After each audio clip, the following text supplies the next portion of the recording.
moi, c'est la première fois que je parle à quelqu'un si près de la ligne d'arrivée, après un tour du monde. Est-ce que le temps est terriblement long, là, dans ces dernières milles, quand tu dois attendre avant de prendre une douche chaude, voir ta chérie, voir tes copains, tout ça? Tu es comment? Bah écoute, il faudrait qu'on se rappelle après, je pourrais te dire, mais là, ce qui est sûr, c'est que les conditions météo m'ont mis dans un espèce de presque de bien-être, tu vois.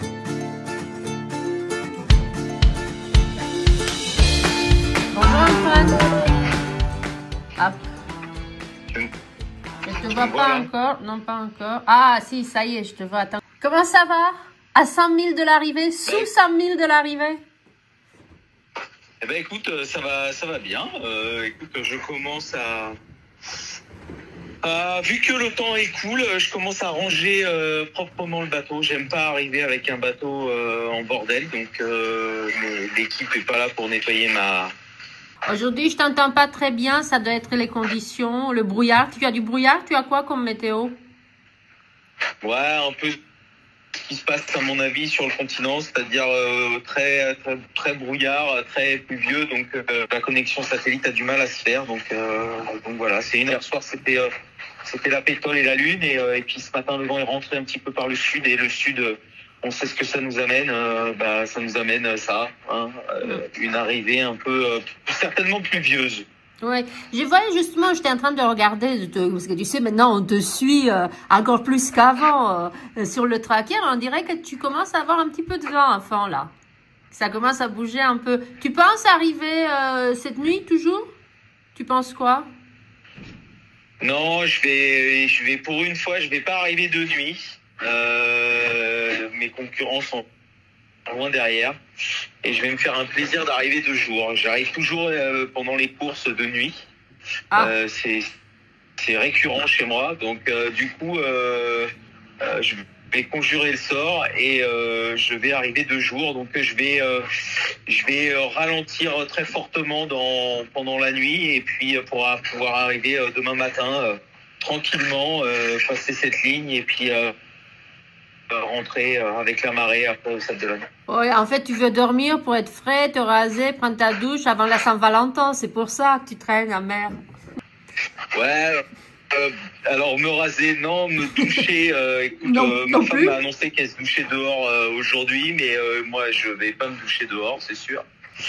Et donc du coup, écoute, je vais garder mon ciré, et l'odeur restera à l'intérieur, et puis ça attendra d'arriver à la chambre d'hôtel pour faire ça, et puis partir faire la soirée avec les partenaires et les amis, qui, à mon avis, je crois, me préparent une grosse soirée, grosse surprise. Donc c'est plutôt cool. Ouais, nous, on est très contents que tu arrives le matin, parce que là, on a froid avec la pluie. En plus, c'est super que tu arrives le matin pour qu'on puisse te voir, apprécier ta remontée du chenal. En plus, moi, ça m'arrange parce que j'ai toujours comme mission de trouver le bouquet de fleurs pour ta femme. Et c'était compliqué de trouver un gars avec un Zodiac qui sort de nuit pour t'amener les fleurs. Donc, c'est mieux de jour. Ah ouais, c'est sûr. À mon avis, si tu donnes ça à l'orga, je te donne un nom, tu peux filer ça à Steph, elle sera contente de m'amener le bouquet pour Céline. Ok. Donc, écoute, sinon, qu'est-ce que... on se demande, moi, c'est la première fois que je parle à quelqu'un si près de la ligne d'arrivée, après un tour du monde. Est-ce que le temps est terriblement long, là, dans ces dernières milles, quand tu dois attendre avant de prendre une douche chaude, voir ta chérie, voir tes copains, tout ça? Tu es comment? Écoute, il faudrait qu'on se rappelle après, je pourrais te dire, mais là, ce qui est sûr, c'est que les conditions météo m'ont mis dans un espèce de presque de bien-être, tu vois. Il y a pas de mer, il y a pas beaucoup de vent, c'est pas l'orgie, donc je suis vraiment tranquille, j'ai le temps de m'occuper du bateau, j'ai le temps, tu vois, de vraiment pas arriver à l'arrache avec le bateau. Tu vois, du coup ça change un peu l'état d'esprit, parce que quand je suis parti sur ce tour du monde, j'avais annoncé que la chose la plus compliquée pour moi, certainement, ça allait être le retour et l'arrivée à terre. Et en fait, là, d'avoir ces conditions-là, tu vois, j'ai un peu plus de téléphone avec ma famille et puis Jean-Charles, le team manager, pour préparer cette arrivée, etc. Donc, du coup, je suis presque pas passé dans un mode terrien, mais finalement, je suis bien. Donc, du coup, je profite vraiment des derniers moments en mer. Tu vois, tout à l'heure, j'étais en tiré sur le pont du bateau. J'étais en train de flâner, de regarder le bateau, de me dire que c'était cool quand même d'avoir passé autant de temps avec lui et puis que ça. Donc tu vois, ça va être un peu ça. Et le rythme de la nuit va être un peu voilà, dire au revoir au bateau, passer déjà plus de temps avec lui et puis et pouvoir être frais et dispo pour accueillir l'être humain qui m'attend à terre et puis de là être frais et dispo pour eux aussi parce que voilà, 3 mois tout seul en mer, je pense que ça laisse un peu des marques et voilà, je suis pressé aussi de retrouver ma femme et mes enfants. Ouais. Et donc c'est ça qui t'a manqué le plus pendant la course, ta famille? Ouais, en fait pas vraiment, finalement ça passe très très vite. C'est les discussions qu'on avait avec Céline et les 3 mois c'est passé en fait très très vite. C'est ranger ma nourriture tout à l'heure qui me reste à bord, je pourrais presque repartir à 4 tonnes. Ah non, tu nous fais pas une moitié hein, tu répares pas là. Tu vas pas. Non, je ne repars pas parce que j'ai pas assez de gaz. Là, tu vois, je suis en train de tomber en panne de gaz, tu vois. Donc, c'était vraiment calculé au plus juste. Et mais voilà, tu vois, ça me dérangerait pas. Ça durerait encore un mois. C'est pas dérangeant. C'est passé vraiment très très vite, je trouve, ce tour du monde. Donc, c'est plutôt bon signe parce que si j'en avais marre, je pense que j'aurais pas envie de repartir. Là, je suis pas arrivé que j'espère déjà repartir. Donc voilà, mais j'espère aussi, tu vois, me retrouver chez moi dans 3 jours, là, dans mon canapé, au coin de la cheminée avec ma femme et puis pouvoir débriefer un peu tout ça, tu vois. J'ai aussi envie de retrouver ça, mais voilà. Est-ce que tu te rends compte, est-ce que tu réalises, là, il faut jamais il faut jamais crier victoire trop vite, il reste encore 5000.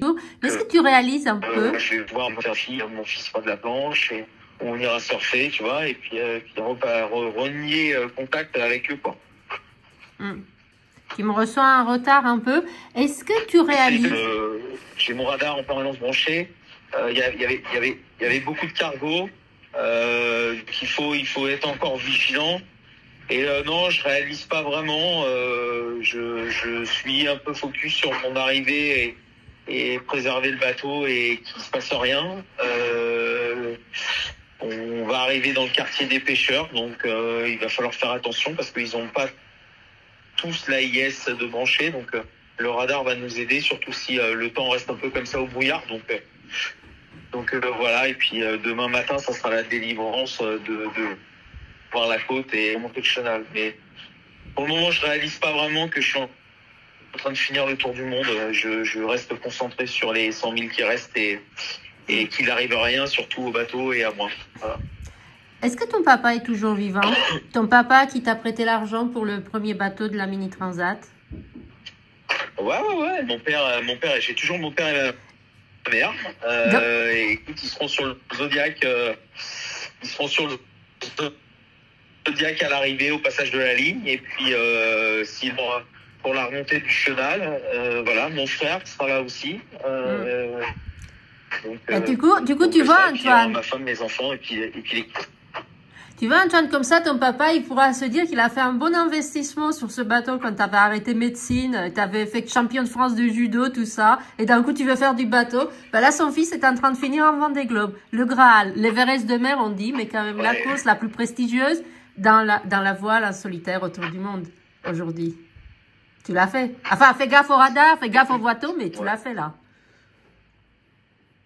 Écoute, on va toucher du carbone et puis dire qu'on va passer la ligne d'arrivée. Mais ce qui est sûr, c'est que, ouais, j'ai passé le Cap Horn. C'était un long rêve depuis très très longtemps. Donc je suis très content d'être Cap-Hornier et de boucler ce Vendée Globe dans maintenant 24 heures. C'est assez extraordinaire. Donc ouais, je pense que mes parents vont être fiers de leur fils et puis voilà, ça sera une belle aventure à raconter.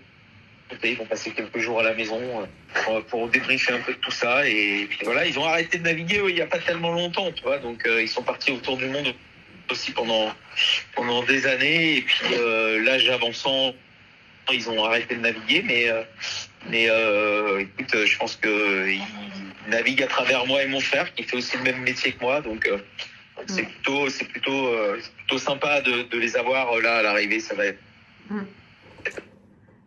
être assez sympa.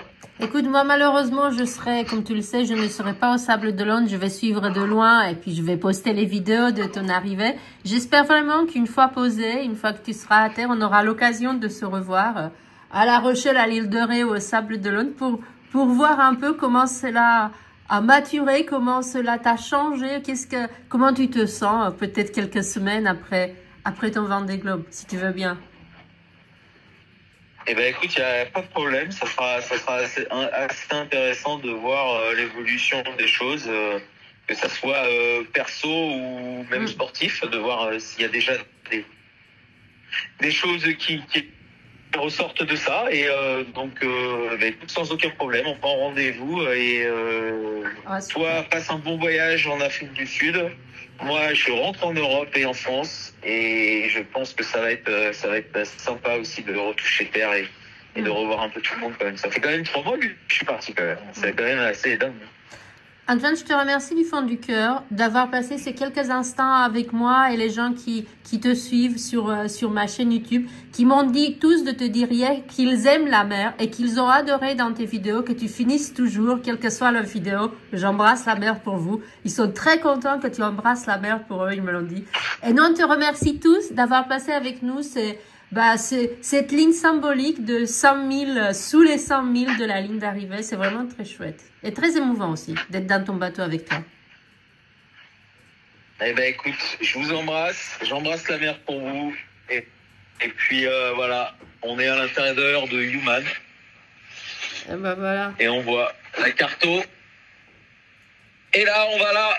Et c'est demain. Bah, c'est super. On a hâte de boire un coup à ta santé demain, Antoine. J'ai oublié de te dire ce que tout le monde me demande aussi. Qu'est-ce que tu veux manger en premier, en arrivant? C'est quoi? J'ai pas entendu. Ouais, parce qu'il y a un décalage dans le son. J'avais oublié de te demander, on m'avait demandé aussi ce que tu voulais manger en premier quand tu vas arriver à terre. Quelle est la première chose que tu as envie de faire une fois arrivé? La première chose que j'ai envie de faire, j'ai une grosse envie de manger un morceau de fromage, mais je crois que ma femme me ramène un bout de fromage à bord du bateau. J'ai une grosse envie de boire un petit verre de vin blanc, parce que c'est pas que ça m'a manqué, mais avec le fromage, je pense que je peux pas faire autrement. Et puis après, moi je suis un épicurien, mais surtout j'aime les gens, donc peu importe ce que je mange, ça sera avec mes potes et donc après, c'est pas très très grave. C'est passer un bon moment avec tout le monde et après ce qu'on mange, on verra bien. C'est pas grave ça. Merci Antoine. Bon vent. Rentre-nous bien. J'embrasse la mer pour vous. Des gros bisous. Ciao, ciao. Salut. Ciao.